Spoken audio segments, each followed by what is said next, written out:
Sometimes you just never know whether this is going to work or not. Hey, welcome to my back porch. I'm Carrie, owner of Carrie Fit, and behind me is my backyard. I apologize if I look like I'm in a shadow, but I thought you would rather see my backyard than the toys on my porch, so I sort of adjusted the angle. How are you today? I hope that you're having a better day than I am.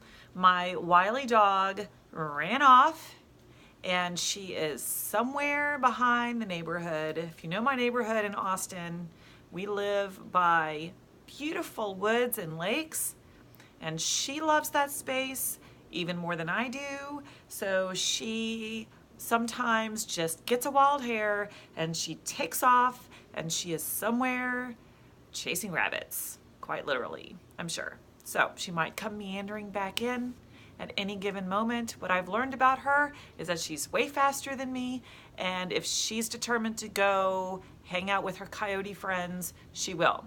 And then I'm on my way to go find her. I hop in the van, pull the van door closed, and a huge spider comes rappelling down right next to my face.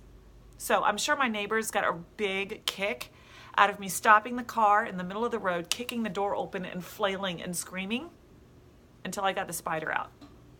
So that might be a big hit on YouTube today if one of my neighbors got a glimpse of that. That was an episode right there. And then of course I couldn't find her. So I'm back here and there's something on my heart today. So I thought I would make you a quick video about a couple of differences here. There are a lot of people that are doing really great work at showing modifications for people with diastasis recti, or a generic list of exercises saying that those exercises are for diastasis recti. So I want to define a couple of things for you so that you can legitimately discern between what's going to help you and what is just kind of there. Modifications are great, and you've probably gone through some of my modifications for various exercises that you're doing because you need to be safe for your injury. That is the specific reason for my modification videos, so that you can continue getting fit without compromising your injury and hurting yourself. So that's the purpose of a modification. I can do this safely and continue to get fit. Is that the same thing as healing the muscles? No, it's not the same thing. These are modification videos to help you get and stay fit safely. It's a safety monitored type of exercise for fitness purposes. It is not the healing series. Okay, so when other people give you a list of things that you can do, that's great. Modifications are great. It's not the same thing as going through a therapy process or a healing process designed to help you recover your injury. Why does it matter? Because it's an injury. That's why it matters. If you do not heal this injury, what do you see happening for you down the road? Do you see yourself able to do the things that you used to love to do? Do you see any health implications that could happen if you don't heal this injury? Can you think about that for just a second? What happens if you don't heal the injury? If you continue to just go about your day and modify stuff and nothing else changes? Are we really getting better? So ask yourself that. That's for you to ask and for you to answer. Now, I'm also seeing some lists of exercises that people say are designed to heal your diastasis. Tread with caution. There's a couple of reasons why I want you to tread with caution there. Number one is that a lot of times it's just somebody who has compiled a bunch of modifications together and they're calling it a healing process, but it's really just a list of modified exercises. And number two is that form is so important in these exercises that if you don't get the exact form right when you're doing them, then you might be doing nothing. So I have sort of a 3-part process to my process, and it starts with the ABCs.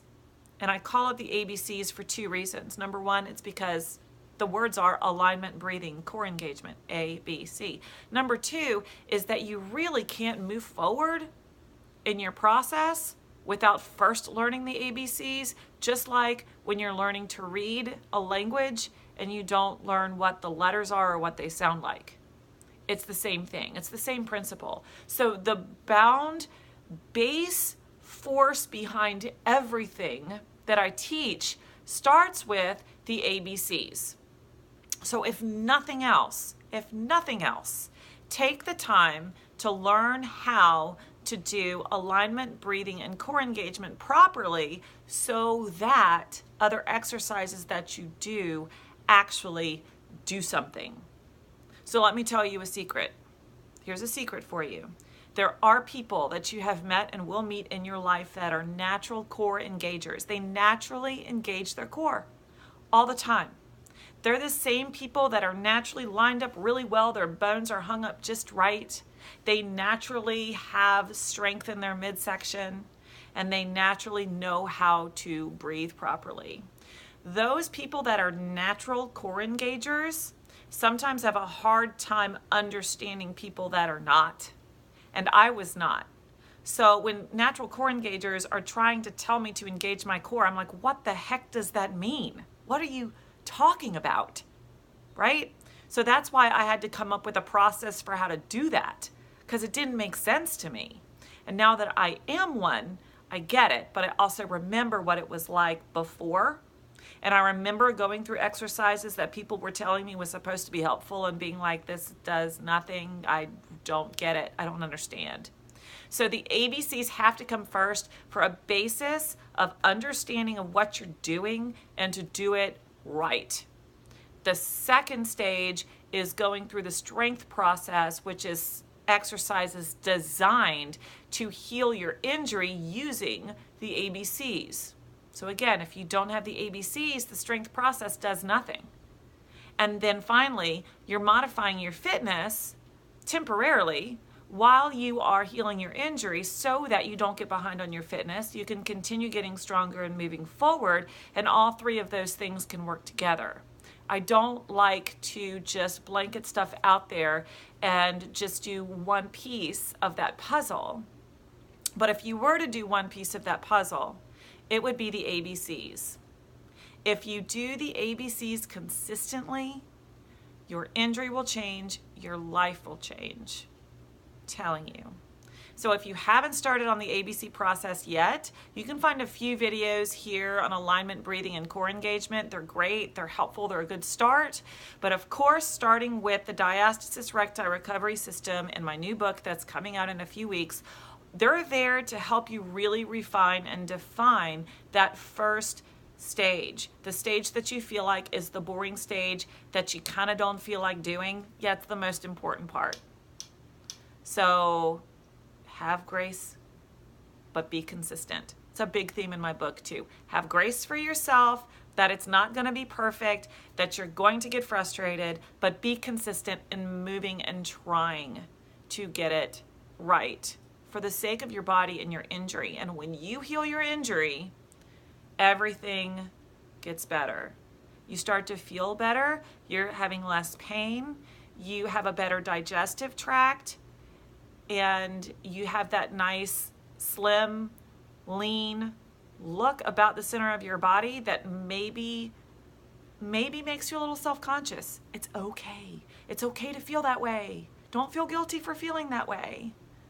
And then you're better for whatever it is that you want to do with your body and your life. We all have a mission.